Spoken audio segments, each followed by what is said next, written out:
我是瓜皮儿，重启之极海听雷前景提要。铁三角和二叔达成协议，一起去南海王地宫寻找三叔吴三省的下落，并且找来了顺风耳刘丧。在探索时，因为意外和铁三角一起掉入到滩涂底部，来到了南海王地宫。地宫里危机四伏，众人经历过几番危机，终于聚在了一起，但也触碰到了机关，迷失在了古墓中。黑爷奉二叔的命令来到了哑巴村寻找线索，并和楚楚一起拍摄到了村民举办的仪式。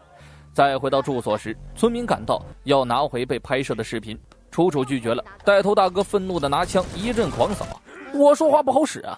黑爷看到姑娘被欺负，那是忍无可忍，直接掏出了枪。楚楚看到这一幕，瞬间变成了小迷妹。然而没想到的是，黑爷掏枪的目的是向对方示意投降，毕竟对方人多势众嘛，该怂咱就怂啊，猥琐发育才是王道。楚楚看到这样的情况，也无可奈何，交出了摄像机。村民拿到了东西，这才善罢甘休退去了。说来也奇怪，我们一直都待在这里，大家相安无事，村民也没有打扰过，不知道为什么今天找上了门，把他们得罪了。黑爷推测，应该是这次拍摄到的仪式里面有着不为人知的秘密，村民才会这么急迫抢着要回。还好他这里有着一开始保存的备份。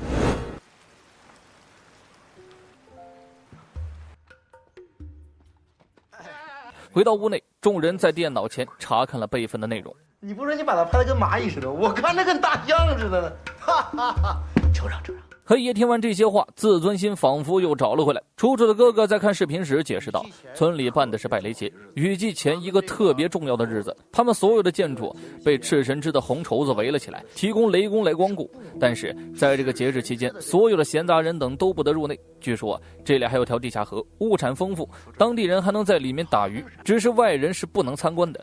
黑爷看完视频内容表示，都不是很重要的信息吗？另外一张卡应该会有所发现。此时他把心思放在了地下河里，这正是二叔所寻找的，里面应该有着重要的线索。随后黑爷准备去洗个澡，遇见了同样来洗澡的楚楚，二人争吵谁先去。作为钢铁直男的黑爷，那肯定是不让啊，当场脱起了衣服，耍起了流氓。楚楚认输后，为了报复拿走了他的墨镜，也因此看到了黑爷一直戴墨镜的秘密。没有墨镜的他白天是睁眼瞎，啥也看不见，于是归还了墨镜。而后黑爷独自一人来到了村中，找到了带头大哥，拿着干儿子给拍的视频装逼，要求对方归还机器和手枪，否则就踏平哑巴村。对方表示只能归还手枪，机器丢到神庙下的地下河了，我也没有办法拿回来。黑爷回到住所得知，神庙的正下方就是地下河，那里常年都有人看守，于是他拉着楚楚去庙里查看情况。这时他看到一个阿婆被人扶着走进了神庙中，此时他也进入到了神庙里。通过线索，黑爷确定了地下河的入口就在这神庙中，也很疑惑阿婆等人进入神庙中到底去了哪儿呢？在搜索时，一瞎眼老头子登场，此人战斗力惊人，拿着弓弩瞎他们乱射，把两人吓退了。在外，黑爷通过观察猜测老头是通过气味来判断进来的人，阿婆身上一定有着特殊的香味。而楚楚解释道，这里的香料都是村民自己配置的，每家每户的味道都是不一样的。两人没办法呀，只好回去再做商议。另外一头，铁三角在古墓里寻找着出口，在没修好的甬道里，吴邪发现有个石碑，上面写着一次往前100多银，入者无返，永不见天日。奈何吴邪不信呢，还是要一条路走到黑。这时前面出现了一个洞口，小哥推测应该是有人进去出不来了，所以立了块碑，用来提醒后面的人。三人商量后，还是决定要走一趟。在爬动的过程中，吴邪发现墙壁上刻着字儿尹七，并推测这应该是个计量单位，于是又继续往前爬行。胖子此时也起了些疑问，三叔既然来听雷，为什么来的路上没有听雷装置呢？吴邪认为我们可能一直是在外围，应该到了殿内才能看见。而后三人终于爬到了尹一，并在附近发现了蜡烛，点燃后吴邪发现了前方的出口，同时也听见了后方的异响。胖子看着天真愣神的表情，有着不祥的预感，缓缓扭头望去，来的居然全是南海王的纸人士兵，传说都一一实现了。三人疯狂逃窜，最后由小哥殿后抵挡，吴邪和胖子从石门出口安全撤出。吴邪看到小哥没能脱身，十分着急，拿出了炸弹，点燃后胖子挥舞着铁锹弹射了出去。小哥见状一个滑步安全脱身。吴邪推测只有点燃了蜡烛，看到的才是真的，不然可能会出现幻觉。此时他们意识到来到的是一个偏殿，并发现了听雷装置和一具棺材。打开棺材，吴邪推测这里葬的应该是南海王的一个大臣。照看时，他发现墙上挂满了青铜片，于是有了一个大胆的决定，要在这里进行听雷，研究雷声中的秘密。打开录音机，通过听雷装置传播，雷声震得三人直接七窍流血。吴邪急忙点燃了蜡烛，发现一切都是幻觉，但也因为雷声太大，把怪物全部都吸引了过来，石门也摇摇欲坠。偏殿不大，都是密封的情况下，吴邪推断这里应该和杨家密室一样，棺材下面有着出口。推开棺材后，胖子和小哥都莫名其妙的失明了。此时只有吴邪一人没有失明，小哥和胖子十分信任他的指挥，哥俩没有丝毫犹豫就跳了下去。怪物冲破石门，紧随其后跟了过来。铁三角多年的完美配合展现了出来，一路相互扶持，彼此信任。往下跳1米5。在出现2米的断层时，胖子一跃没能过去，危急时刻被小哥救了上来。在前面没有路的情况下，你的1点钟方向有一小块地方，可以落1个人。小哥，吴邪和胖子利用钩绳也来到了安全位置。真是八仙过海，各显神通啊！突然，一只怪物扑了过来，吴邪掉了下去。此时他才发现底下原来全是水，并招呼2人一起跳了下来。他也看清怪物的身份是个皮庸。3人便在水中走着边分析着，得出了结论：只要听到雷声，地宫中的东西就会发起攻击。行走的过程中，到处有着皮庸。而此时吴邪听到有东西跟了过来，仔细一看，竟然是具女皮庸在水中飘了过来。吴邪将他扶正后，他又倒了下来，一直追随着。出现这种情况，没办法，只能捆着一起带上了。怎么好像卡住了？我过去看一眼啊。这具女皮庸仿佛拥有着生命一样，一直用自己的方式来为吴邪带路。吴邪决定跟着女皮庸走走看，他飘的方向可能就是水流去的方向。终于，吴邪在前方找到了出口。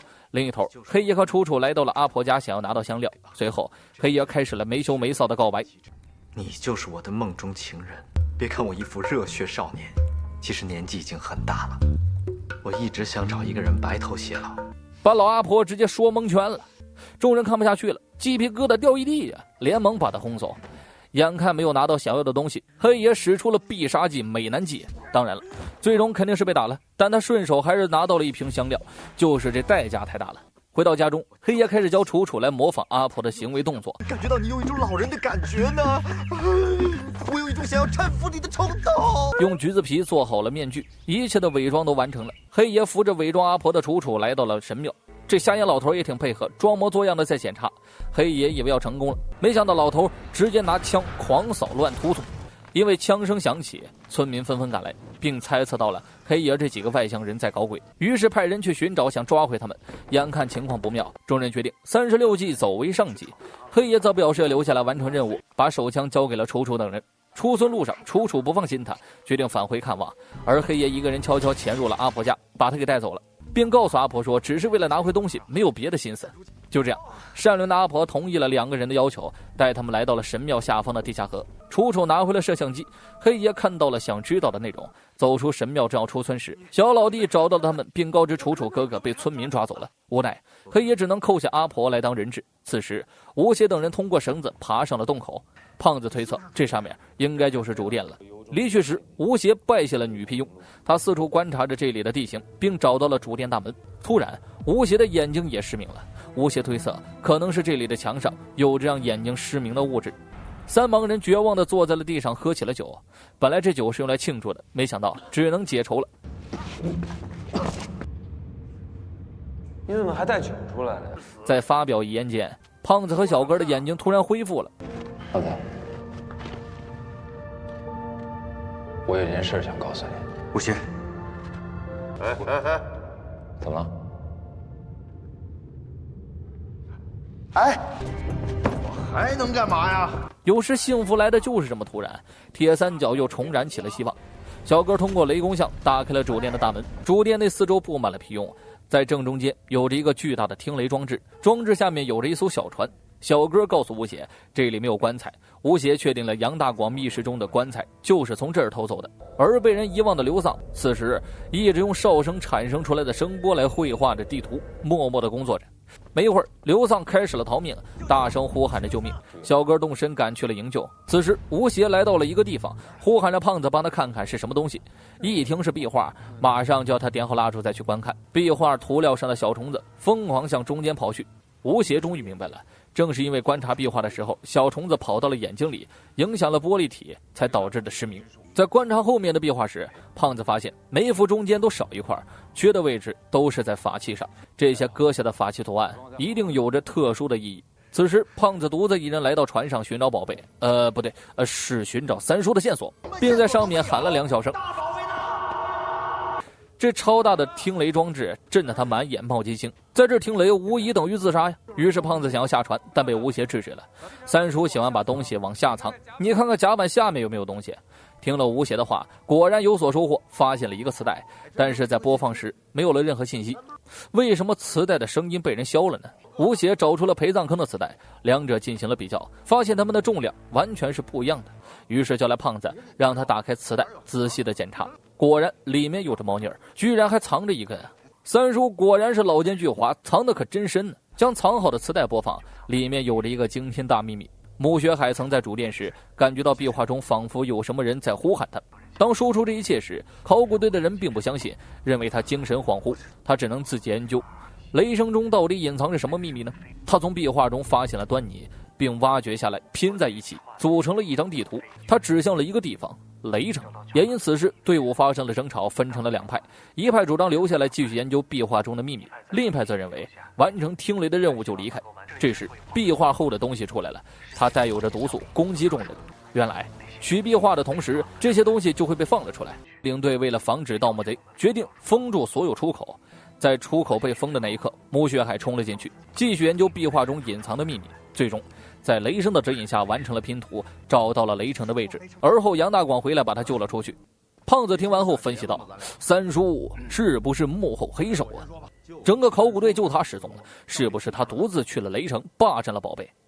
吴邪听完胖子的推断，一口否认，三叔绝对不是那样的人，他一定会上交国家守护文物的。一个人神神叨叨在那絮叨，好似中邪似的。你干嘛呀？我没时间了，我没时间了。突然一道浪拍向了2人，吴邪起身时眼睛恢复了，他抱着录音机向水中走去，胖子连忙阻止，北极铁头功打倒在地。原来吴邪是要听雷，雷声通过了听雷装置，声音瞬间扩大，震耳欲聋。胖子要阻止时，吴邪仿佛着了魔似的把他暴打一顿。胖子知道吴邪又陷入幻觉了，迟迟不肯还手，一边流血一边尝试着唤醒昔日的兄弟。胖妈妈您辛苦了。